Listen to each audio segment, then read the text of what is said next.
A surrogate mother refuses to hand over the baby. A child is born between three adults. But no one can say for sure who the real parents are. In San Diego, California, what should have been a joyful birth turned into the beginning of a long legal battle. Jessica Morales, a 31-year-old woman, agreed to become a surrogate for a gay couple, David and Alan, hoping to help them fulfill their dream of becoming fathers. All the legal documents were signed, doctors and lawyers were involved, and the court had confirmed the agreement's validity. But when Jessica held the newborn in her arms for the first time, she couldn't let go. In that fleeting moment, something unexpected happened. She decided to keep the baby. What does the law say? Can emotion override a signed legal contract? And is there really a wrong side in a story so deeply human? When a woman gives the gift of life, but cannot walk away from it, can we still define motherhood and parenthood only by what's written on paper? The beginning of hope, and a promise on paper in the spring of 2024 during a family-building seminar hosted by the California LGBTQ+ Family Association in San Diego. David and Alan sat quietly in the back row. They weren't there to speak, just to listen, and to find a way forward for their long-time dream of becoming parents. David was a medical resident, Alan an architect. After years of preparation, they finally decided to pursue surrogacy through a licensed clinic. In California, this path is legal and well supported under state law, unlike many other states where it's still restricted or unclear. Through a reputable agency in San Diego, they met Jessica Morales, a 31-year-old single mum who worked part-time as a nurse and was raising her 6-year-old son.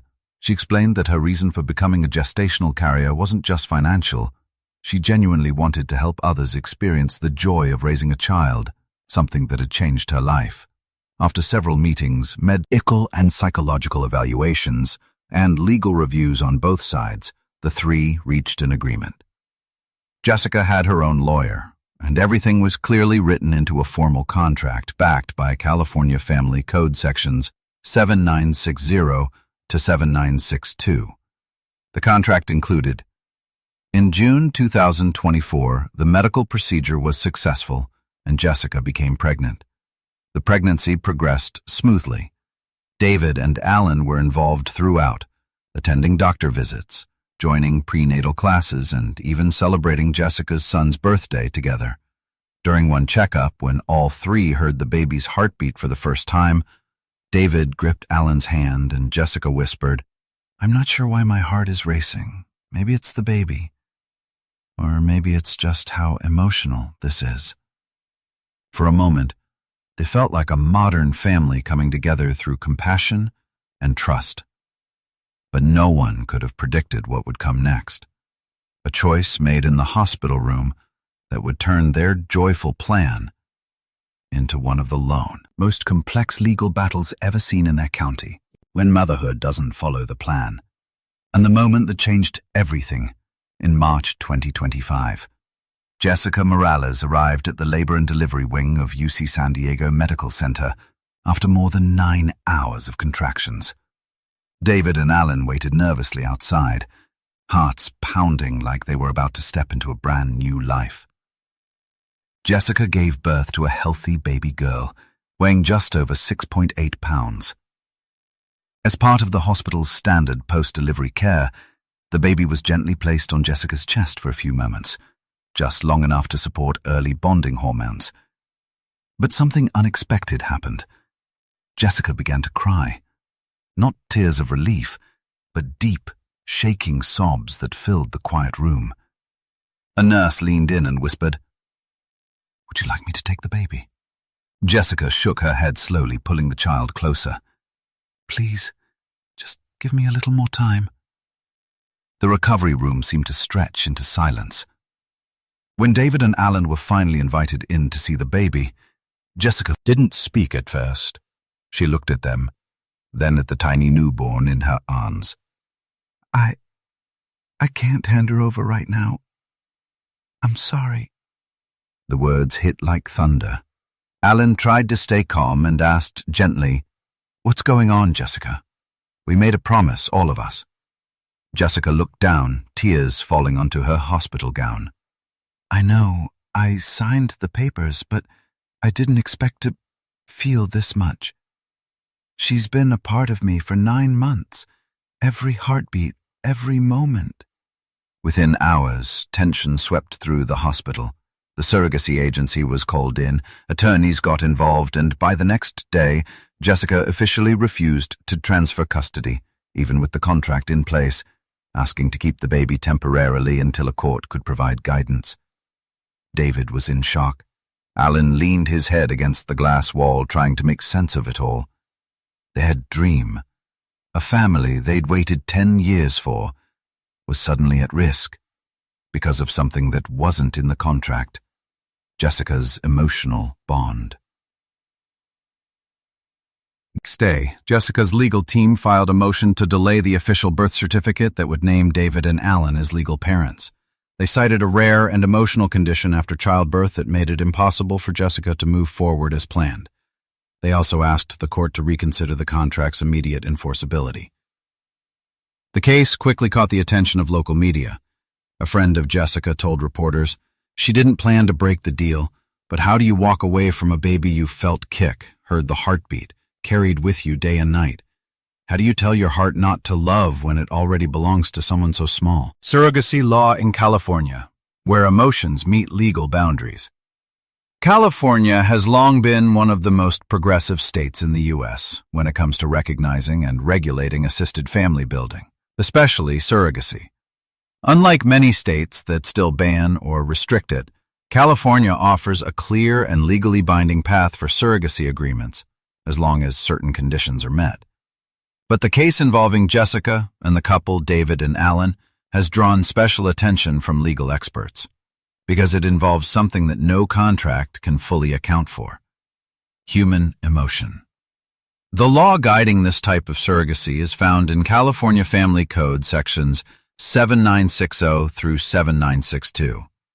It went into effect in 2016, passed by the California State Legislature. Here are some of the key parts of that law. In this case, the San Diego County Court had already issued a pre-birth parentage order back in July of 2024, well before the baby was born, naming David and Alan as the legal parents. Under the law, they would appear on the birth certificate, and Jessica would have no legal grounds to keep or claim custody of the child, unless the agreement is somehow invalidated. But Jessica's legal team found a narrow path to challenge that. They argued that Jessica was experiencing severe emotional distress after childbirth, enough that she couldn't fully understand the consequences of her decision to not hand over the baby. They also requested a temporary pause on enforcing the parentage order, asking for an independent court hearing to evaluate Jessica's mental and emotional state. The court agreed to hold the hearing, not because Jessica had a legal right to the child, but because any situation involving postpartum mental health must be considered carefully before final decisions are made. This is the most delicate moment in the case. The law clearly supports David and Alan. But Jessica is making one final appeal, not through the contract, but through compassion and clinica. Judgment. And this gray area, somewhere between legal rights and human vulnerability, is where this case now lives. The court decides who the parents are, and a heartbreaking fight for love, and the morning of May 12, 2025. The courtroom at the San Diego Superior Court was quiet, but tense. It was the official hearing to determine legal parentage. 3 chairs sat in a row. Jessica, with her attorney, on one side. David and Alan holding hands on the other. In between them was a tiny bassinet. Inside, a 2-month-old baby girl slept peacefully, unaware she was at the center of a case the county had never seen before.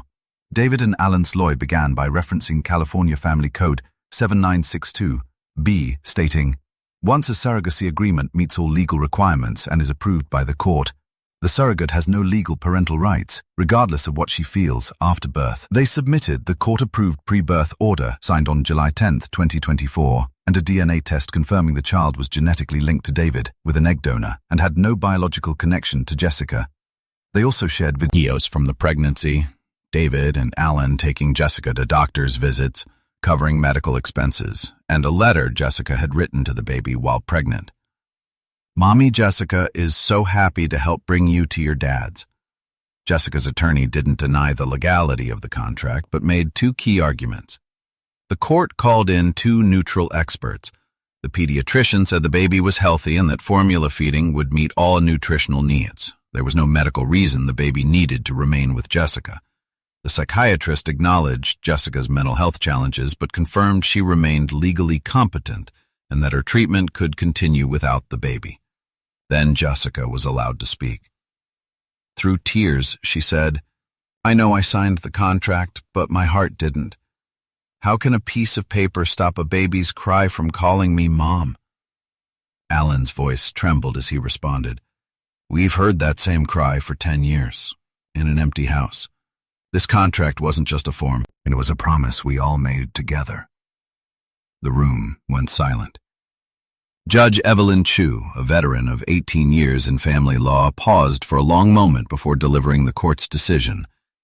The ruling brought tears on both sides. David and Alan didn't cheer. Jessica didn't scream. Only the quiet coos of the baby echoed through the courtroom, a soft reminder that while the law must choose a side, the human heart has its own way of healing. Love doesn't have a single definition. And a human way forward, 3 months after the court hearing, life began a new chapter for 3 adults and 1 little girl. It wasn't perfect, it wasn't easy, but it wasn't a battlefield anymore. David and Alan were now legally recognized as Amelia's fathers, the name they had chosen long before she was born. In their small apartment in Hillcrest, San Diego, the 2 new dads struggled through sleepless nights and endless bottles, but not once did they complain. They called it the kind of happiness that's real, even if we're too tired to remember each other's names. Jessica Morales continued her therapy at the San Diego County Mental Health Center. The first few supervised visits were filled with tears, but something unexpected happened. Amelia still clung to her, but didn't cry when she returned to David and Alan. The baby had no idea she was becoming a symbol for something bigger, a quiet revolution in love and law where no one really worse. Gardland, Strash, A's books, and no one truly lost.